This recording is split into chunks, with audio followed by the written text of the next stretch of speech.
You know, I spoke a little bit before to you all about how, you know, people talk about goods and services in the world, but experiences are almost as different as goods and services. So just like a service is very different to a good, and experience is something different. For me, a service is something that you deliver to someone, and they receive that. They receive service. But when you deliver an experience to someone, when you talk about that experience economy, it's about that person being immersed in that. You know, they actually come in here and they partake in that experience. So it's not just, I would like to think that in this organization it's beyond just us delivering to you a service, but it's come to our building, get immersed in this, and let us help you have that complete experience.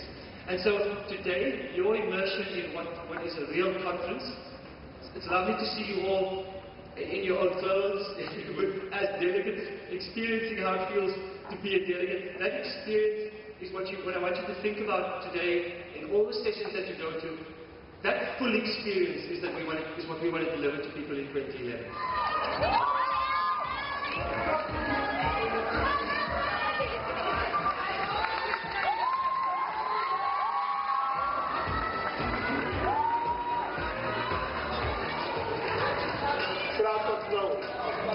Everybody knows how it works. Quickly.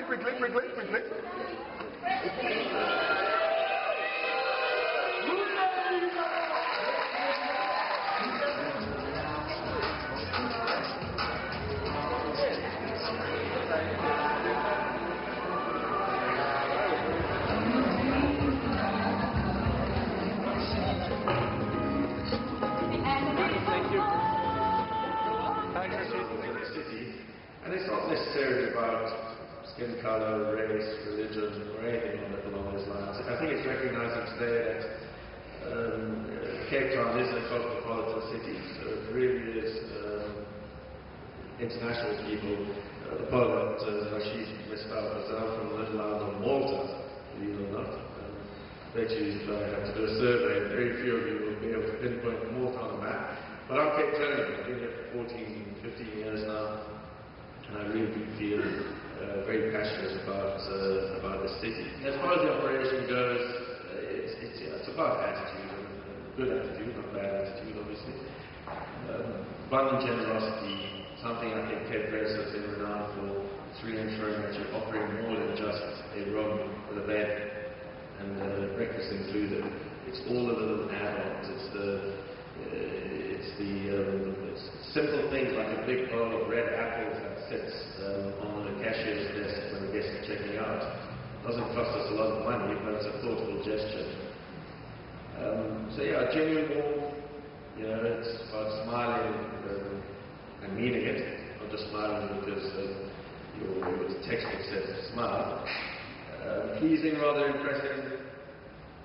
Quite important in the hotel industry, I think, because you know, there are some hotels around the world which will claim to have selling stars, and I always get confused about that. I always thought you could only get 5 stars, but they say there are 7, 8, whatever stars, and the service will be impeccable, but you get the feeling that staff are doing something for you and almost putting their hand out for a tip. And it's something that we're very, very particular about at Cape Press, ensuring that when you're doing something for somebody, and obviously the same applies here, when you're doing something for somebody, do it because you really mean it, because you actually love seeing people being helped and you love pleasing people.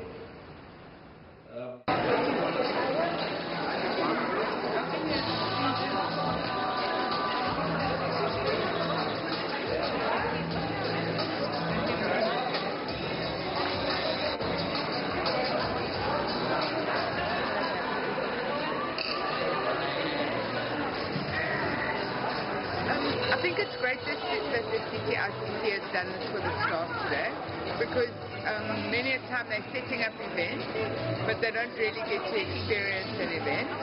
And I can see that we're having a good time, and I can see that we're eating a lot of food. And yeah, I think it's a great way for us to also meet other suppliers, and we're very happy to be here.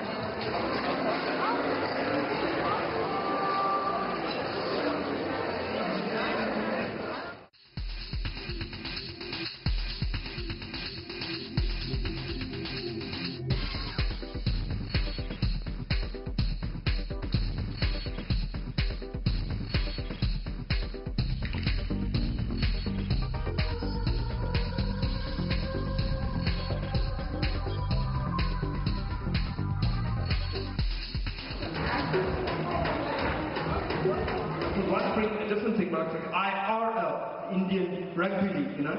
You check? I asked, and they said, no, we cannot do that. We cannot. We've only got 25 Indian rugby players worldwide. And I thought, well, I bet you half of those are in Malaysia and the other half are in Chatsworth. And if you made a few cash offers, you'd have a team together in no time at all. Then you'd start a tournament. We wouldn't give the teams those wussy names, like they've got Delhi Daredevil, Calcutta Knight Riders. Not to be rugby, that's scary, Afrikaans names. You'd even give the players Afrikaans nicknames. Can you imagine that opening game of the IRL in Durban? I can imagine this, Bombay Buller, Delhi Calcutta Kuya, there's Blood Scotland Naidu, anyway, Blood Scotland Naidu.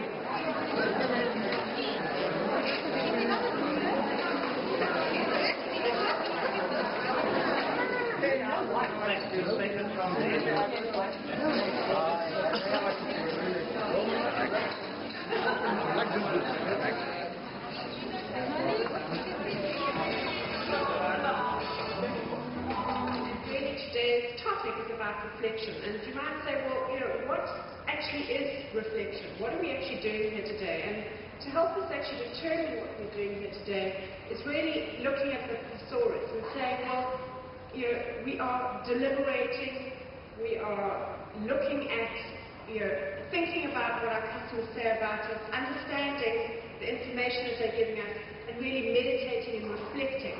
And, you know, the important thing for me is when you ask for customer feedback, that it's not something that goes into cyberspace, that it's not something that gets, you know, flushed down the toilet, that it really is about taking what your customers say to heart and really understanding what you can do to improve their experience.